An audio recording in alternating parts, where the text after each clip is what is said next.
ఇప్పుడు ఏపీ రాజకీయాల గురించి మాట్లాడుకుంటే విడుదల రజనీని అరెస్ట్ చేశారు, జైలుకు తీసుకెళ్తారని చెప్పేసి చర్చ నడుస్తుంది. ఎందుకంటే గత హయాంలో ఎవరినో బ్లాక్మెయిల్ చేసి 2,50,00,000 తీసుకుందని చెప్పేసి కూడా చర్చ నడిచింది. ఎఫ్ఐఆర్ కూడా బుక్ అయింది. ఏసీబీ ఎఫ్ఐఆర్ బుక్ చేసిన పరిస్థితి ఏంటి సార్? విడుదల రజనీ జైలుకి వెళ్ళే అవకాశం ఉంది? విడుదల రజన అవ్వచ్చు, రేపు రోజా కూడా అవ్వచ్చు. వీళ్ళకి ఈ ప్రభుత్వం, కూటమి ప్రభుత్వం కేవలం రెడ్ బుక్ పాలన చేస్తుంది, ప్రజాపాలన లేదు. ప్రజలు అవసరంలో బాధల్లో ఉంటే వీళ్ళు డ్రామాలు, ఏకపాత్రాభినయాలు, కేరితలు కొట్టుకుంటూ జబర్దస్త్ కార్యక్రమాలు చేసుకుంటున్నారు. వీళ్ళకి ఈ కూటమి ప్రభుత్వం రెడ్ బుక్ పాలనే అదే పెద్ద అచీవ్మెంట్ జీవితంలో. ఈ ప్రభుత్వం పెద్ద సాధన చేస్తున్నట్టు బుధాలు ఎగరేసుకుని పొంగిపోతుంది. రెడ్ బుక్ పాలన జరుగుతుంది, రెడ్ బుక్ పాలన అందరినీ మేము చేస్తామని. ఇది చాలా దారుణమైన పరిస్థితికి దారితీస్తుంది ఫ్యూచర్లో. అది ప్రభుత్వం కళ్ళు తెరవాలి, ప్రభుత్వం తెలుసుకోవాలి. మీరు కూడా రెడ్ బుక్ అంటే రేపు ఇంకొకడు బ్లూ బుక్ అంటాడు, మరొకడు కాషాయ బుక్ అంటాడు. ఇది ఇట్లా ఆగదు. గతంలో ఇతర రాష్ట్రాల్లో చూసాం మనం.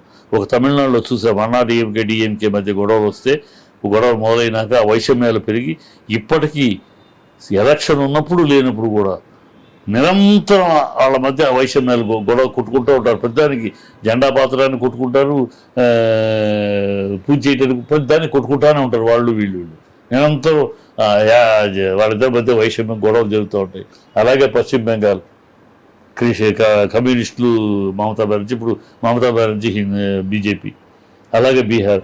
ఈ రాష్ట్రాల్లో చూసాం ఇలాంటి దౌర్భాగ్యం. నిరంతరం కార్యకర్తలు కొట్టుకుంటూ ఆ కార్యకర్తలు, ఎందుకంటే వాళ్ళ వైషమ్యాలు వాళ్ళు పెంచారు. ఇప్పుడు ఇక్కడ కూడా అలాంటి వైషమ్యాలు పెంచి మీరు దీన్ని కూడా ఒక బీహార్ని చేద్దాం అనుకుంటున్నారు. ఆంధ్ర రాష్ట్రాన్ని ఒక బీహారు, ఒక బెంగాలు, ఒక తమిళనాడు చేద్దాం అనుకుంటున్నారా? మనకు లేదు.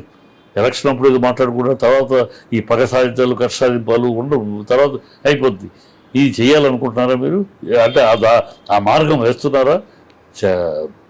లోకేష్కి తెలియకపోవచ్చు, కుర్రాడు ఏదో ఆవేశంలో ఏదో పెద్ద అసలు రెడ్ బుక్ పాలన అంటే చాలా గొప్ప అచీవ్మెంటు, పాలనా దక్షత, అది ప్రజాపాలన అంటే ఇదే అన్నట్టు పెద్ద ఫీల్ అయిపోతాడు. పిల్లాడు కుర్రాడు వదిలేసి తెలియతారు.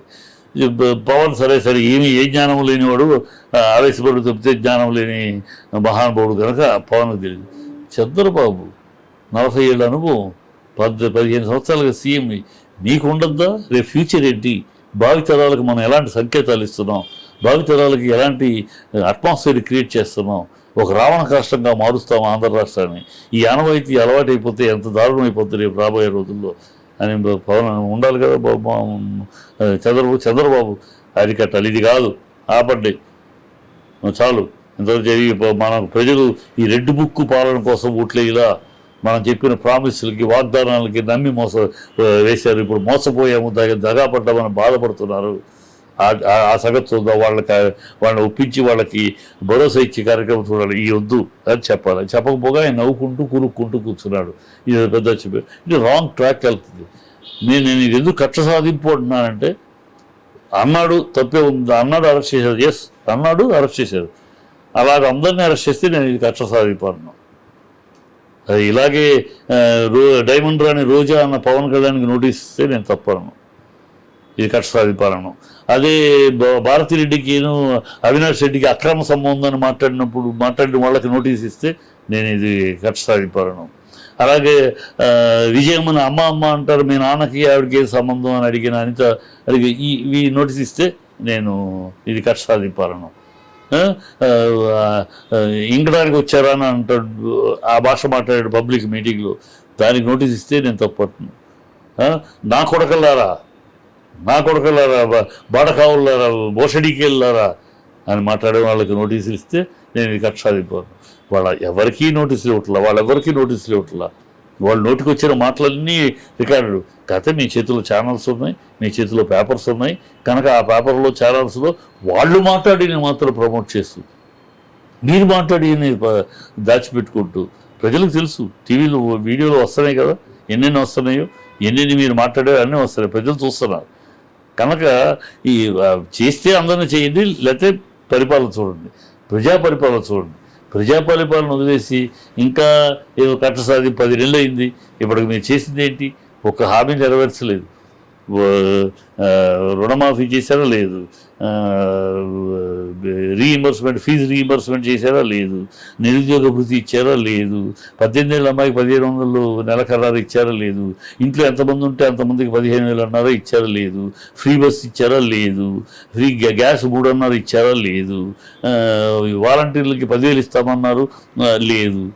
ఏది ఒక్కటి కాకపోతే ఒకటి లేదు. సంపద సృష్టిస్తామన్నారు. ఏమిటయ్యా సంపద సృష్టించి మీరు 9 సంవత్సరాలు 9 నెలలు అంటే 1,10,000 కోట్లు అప్పు తెచ్చారు. అది సంపద సృష్టించడమా? అప్పు తెచ్చి పెద్ద గతంలో మరి ప్రభుత్వాలు అప్పు తెస్తే అప్పు తెచ్చి పప్పు కూడా అన్నారు. మరి మీరు చేసేది ఏంటి? ఇప్పుడు 9 నెలల్లో 1,10,000 కోట్లు అప్పు చేశారు. అది సంపద సృష్టించడమా? చెప్పాలి ప్రజలకు మీరు సమానం చెప్పాల్సి ఈ వదిలేసేసి ఏకపాత్ర అభినయాలు చేతులు కొట్టుకుంటూ నవ్వుకుంటారు ముఖ్యమంత్రి ఉప ముఖ్యమంత్రి, కామెడీ షోలు, అక్కడ పచ్చిమిర్చి ఇది ఎండు మిరపకాయ పంట పోయి రైతులు గగ్గోలు పెడుతున్నారు.